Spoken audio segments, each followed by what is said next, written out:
It's a very young guest. I won't say he's too young. He's like a young adult, yeah. Because we have today with us Ahrar Arib. Welcome to the show. Thank you very much. Now let me talk a bit about, should I call you Arib today? Yeah. Call me. So Arib is a young individual who of course goes to King's College London and he studies computer science. Is that right? Yeah. And I will talk about his GCSE results because it's that time of the year, because why not? He got, was it 11 A pluses? 11 nines, yeah. Okay, yeah, because when I saw 11 A pluses, I was like, what does that mean? Because nowadays everyone's doing nines. Yeah, exactly. And then what did you get in your A levels? A levels was 2 A stars, 2 A's. He smashed it, didn't he, guys? He absolutely smashed it. And did you have to work really hard for those grades? Yeah, they were. Well, my sixth form was quite a rigorous one. Which sixth form did you go to? Brampton. Manor. Everyone that I speak to that's gone to Brampton does absolutely amazing, because Tasnim, she used to do the film reviews here, and she went to Brampton. I'm like, wow, you guys are smashing it completely. Love it. Okay, fine. So how much hard work went into actually doing those amazing grades? Well, of course, there's a lot of hard work, isn't it? It's like, it is a consequence of the work you put in. My computer science grade was A instead of A star. So why did you choose to do computer science? Because computer science is obviously what I wanted to pursue in terms of a career. So my A levels were chosen pretty much on that basis. On that basis. So what subjects did you take? Maths, further maths, computer science and physics.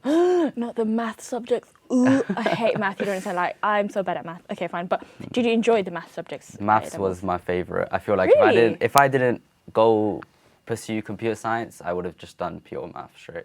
Pure math? Yeah. I think you need to have a conversation with my sister, because she is a math geek. She loves math, and I'm just complete opposite. So fine, okay, so you enjoy math, and of course you decided to go into computer science. Was there a reason why you went to computer science? I think there's a common theme with people in my generation who chose to do... Sir, pause a second. What do you mean your generation? Oh, at least he makes it sound like sorry, I'm so old. I'm joking. My very specific, small, narrow age group... Yes. Where a lot of it's not everyone, but a lot of people who does computer science actually love to play games when they're a kid. Are you a gamer? I am, okay. But they always have this dream of, I want to make games. Yeah. And it slowly devolves into like, I like programming, and then they actually get into real computer science. But I guess in this generation, computer science is very much like the job field. People go into it because you get paid a lot. Yes, right? Definitely. I think I should have gone into that, but sadly I'm in criminal defense, which is very sad. Well, that sounds very interesting, though. It is, but it doesn't pay much. But anyways, go on. But yeah, computer science kind of evolved as this degree that was booming, right? Everyone wanted to go to like Google, Netflix, Facebook, or Meta now. Yeah. And they used to pay a lot of money, and it was pretty semi-easy to get into. But because of that, obviously, computer science has become very oversaturated with people like, for example, people who should have got into maths because that was what they were good at, instead goes into computer science because it pays more. Is that like a natural route, sort of? Like, is that what happens automatically for people who are studying math? I guess so. Obviously, there are people who just do pure maths because they are very gifted at it, so that's what they want to go into. But a lot of the people who want to think maybe about my career, they choose that route of computer science because there are a lot of math application to it. There's a lot of physics application, and I guess you can transfer, or there's a lot of transferable skills between the two. So computer science has become this very oversaturated degree in terms of, there's obviously the joke going around that you're not going to get a job after it, right? Yeah. Because the job market for computer science in particular, now especially with AI and all sorts, it's tough. It's tough. There's a lot of work that goes into your time at uni that will dictate whether you do get a job by the end of it or not. Well, I know you're doing an internship now. We won't go into details about the internship, obviously. But what are you doing an internship in? So I've always loved the finance space. Not a finance and a computer science geek. Love it. Okay. Right. It's super interesting. There's a lot of interesting avenues of it. Super duper complex. Obviously very mathematical. Is it very niche, would you say? So the computer science / finance the fintech space of it, I guess so. I'm interning at Goldman Sachs. He's a Goldman Sachs boy. Okay. Wow, yeah, I'm interning at Goldman Sachs, but obviously as a engineering analyst. Yeah. So for the software side, I've always wanted to do fintech because I think finance is very interesting and doing software for it or the tech side means you're going to be doing the craziest, fastest, front-facing tech, right? Right. Because these banks always compete with each other. They always have to have an edge. They always have to have the biggest and best applications of computer science. Yeah. So that's one of the reasons I wanted to do it in there. And also the money is pretty good in that area. So amazing, pretty good. Okay, so when you did apply to Goldman Sachs, obviously for the internship, right. was it an easy route? Was it a hard route? What was the competition like? So the applications for Goldman Sachs is very oversaturated because it's not seen as, well, obviously the best, or everyone talks about quant, right? You've heard about quant, everyone talks about quant. So a lot of people don't bother applying because those application processes are very rigorous. With Goldman Sachs is in that middle zone where everyone will just apply, right? People is obviously good enough, but everyone thinks they have a shot, so everyone will apply, including me, right? But you got it, so. Yeah, so that means the application to offer ratio is super, super, super small.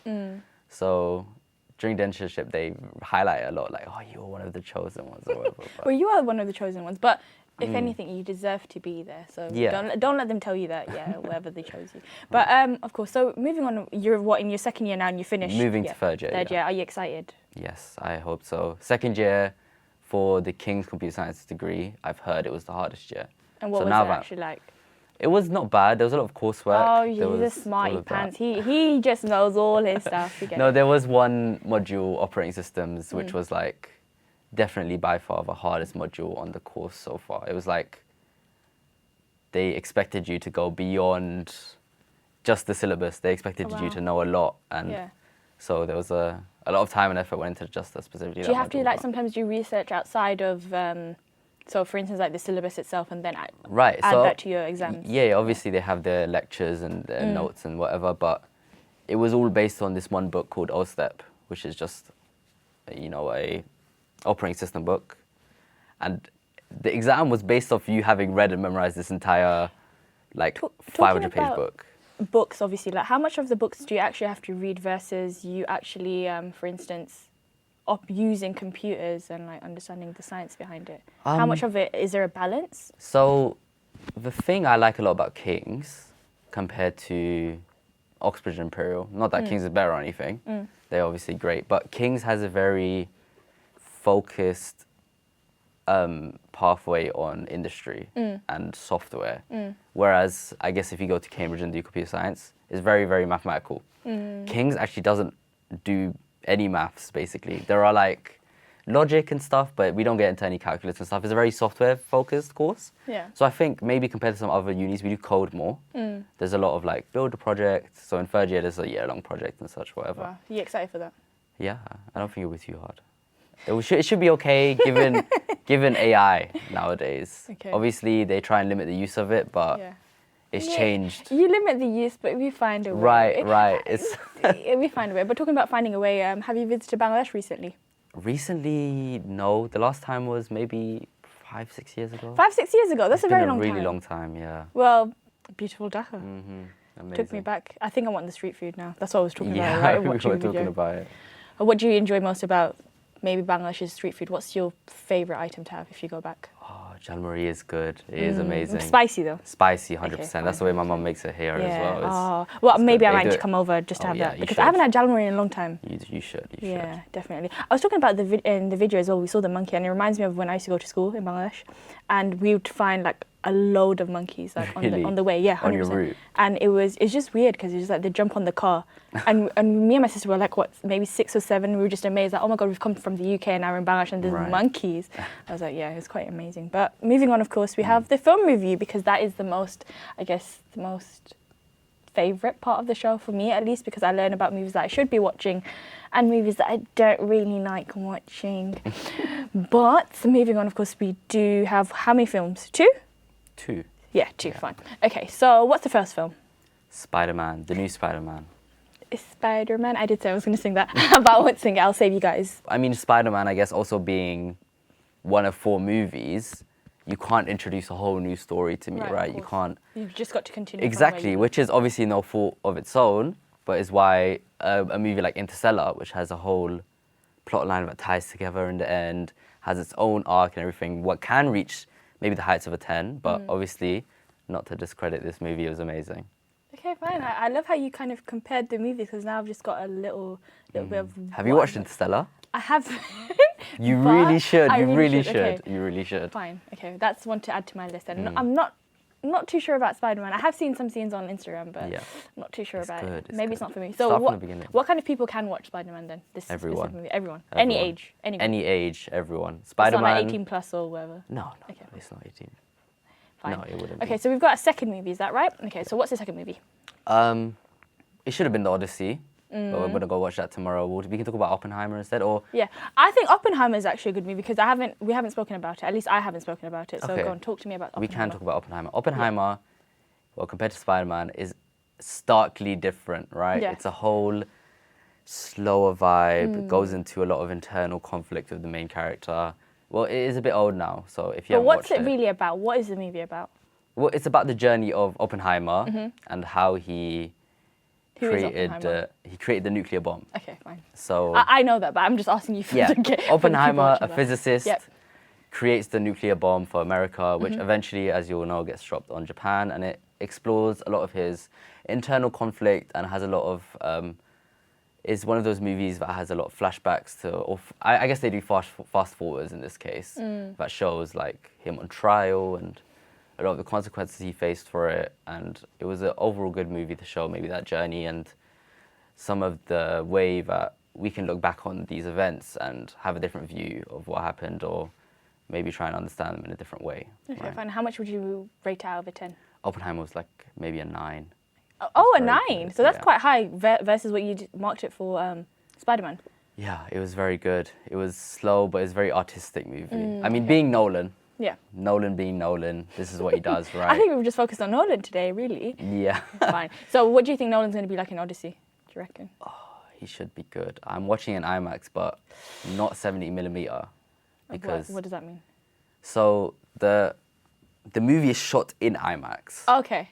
Only IMAX as well. So if you don't watch in IMAX, you don't actually get to see the whole movie. Okay. The top and bottom are actually cut off. Right. And you see a lot of jokes about it, but you can't actually see the whole movie unless you watch it in IMAX. And the IMAX is actually 70mm, which is like, I think it's the lens. I don't actually know, so don't quote me on it.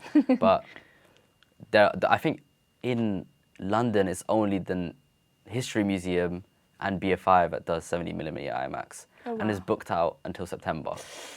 That's really bad. Right. That's really bad. Okay, so everyone must really want to watch it. Exactly. To see it in its purest form is very, very difficult.